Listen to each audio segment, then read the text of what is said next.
নির্বাচনকে সামনে রেখে ত্রিপুরা রাজ্যে আগামী 15 এপ্রিল গৃহমন্ত্রী অমিত শাহ আসার জন্য আলোচনা চলছে।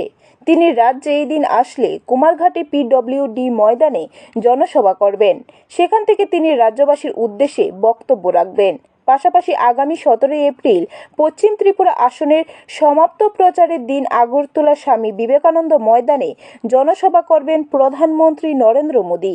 এদিন দুপুরে 1টায় জনসভা করে ত্রিপুরাবাসীকে সম্বোধন করবেন প্রধানমন্ত্রী। এই জনসভাকে ঐতিহাসিক গড়ে তোলার জন্য চেষ্টা করা হবে।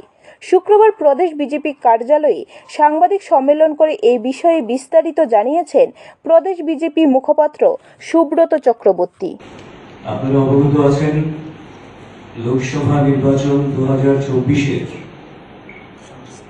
যাবতীয় কর্মসূচি ভারতীয় জনতা পার্টি গোটা রাজ্য জুড়ে এবং দেশ জুড়ে সুচারুরূপে সম্পন্ন করে চলেছে এবং গোটা দেশের সঙ্গে রাজ্যেও প্রতিটি আনাচে কানাচে গ্রাম পাহাড় থেকে শুরু করে শহর সমতল প্রত্যেক জায়গায় হাজারো লাখো সংখ্যক মানুষ প্রতিদিন ভারতীয় জনতা পার্টির সঙ্গে যোগদান করছেন, ভারতীয় জনতা পার্টির পতাকা তোলে সামিল হচ্ছেন।